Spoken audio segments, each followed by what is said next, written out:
For the first 3 years of our relationship, I was completely and totally in love. I was very young, and we were happy. He was normal. It's a theme that is very familiar in this kind of story, and so it was once for Jeanne Walker, now a licensed massage therapist and the owner of Grand Prairie's Indigo Wellness. Back then, she was living in Mansfield with a man that she had 2 children with. The first was a girl. When she was about 2 years old is when I got my first slap. Shocked me. Like, oh, it's just a slap, you know. Oh, I'm sorry, here's a rose. Never happen again kind of thing. But predictably, it was only just beginning.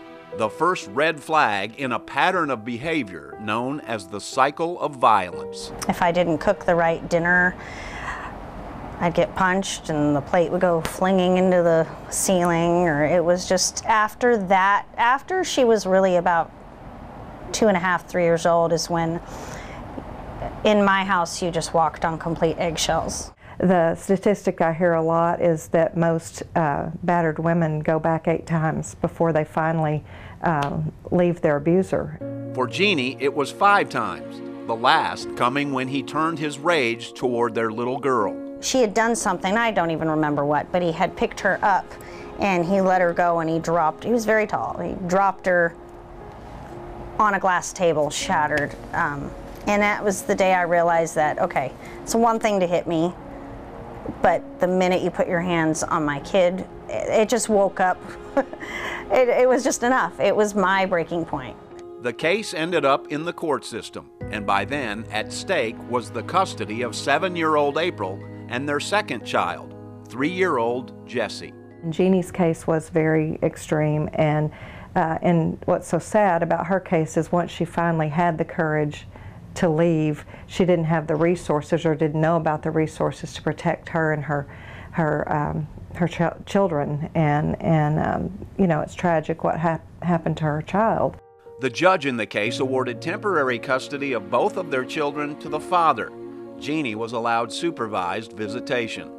Soon after came the day her worst fears were realized, when she and an innocent 3-year-old were at the mercy of a man apparently bent on contempt. He told me that I could no longer see my children. He told me that I better say goodbye to my son because he was taking away from me the one thing that I loved the most, unless I was willing to come home right now. By 5 o'clock that afternoon, I got the call that that my son had passed. I was told 3 or 4 different stories, so I still don't really know what happened. I'll never know. Eventually, the father was sentenced to 9 months for intoxication manslaughter after Jeanne pleaded with authorities to look deeper into what was ruled an accidental death. The unimaginable loss left her devastated and isolated. April was turned over to the care of Jeanne's mother, who lived in New York. So about a year later, after the birth of a second daughter, Jeanne decided it was time to leave Texas to join them and start all over. It was there that she went to school to earn her massage therapy license, which also provided her a new sense of direction. It gave me a purpose. It gave me a purpose to help others, which started to change me on the inside. The more that I helped people, the happier I got, and the more that I helped people, the more I felt like I had to give back. There was hope. There was hope in sight. I'm a riser. I'm a get up off the ground, don't run and hide her. Pushing comes to shoving, hey, I'm a fighter.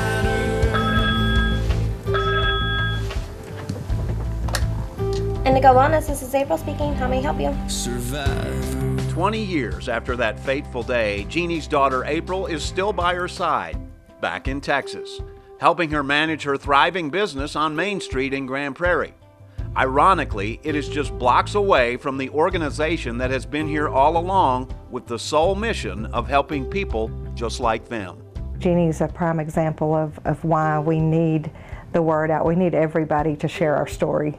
Founded in 1977, Children First provides hope and healing through education and counseling, serving as many as 1,200 people a year, including children, adolescents, and adults. If I could have just had somebody that I could safely say, I'm getting beaten.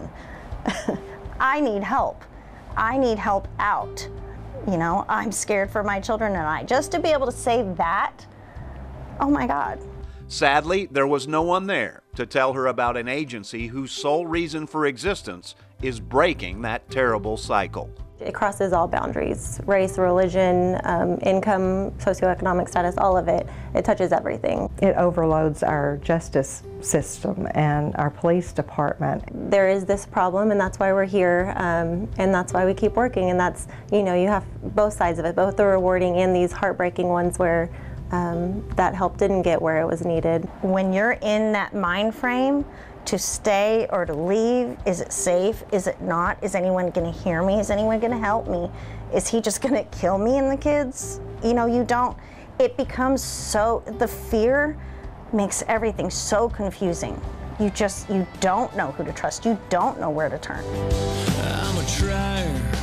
Instead, for a long time, she's been taking it one day at a time, choosing to heal others and herself, and to speak up and let as many people as she can know that hope really is a phone call away. Children First Counseling. To have support like that, I believe my son would still be here to this day.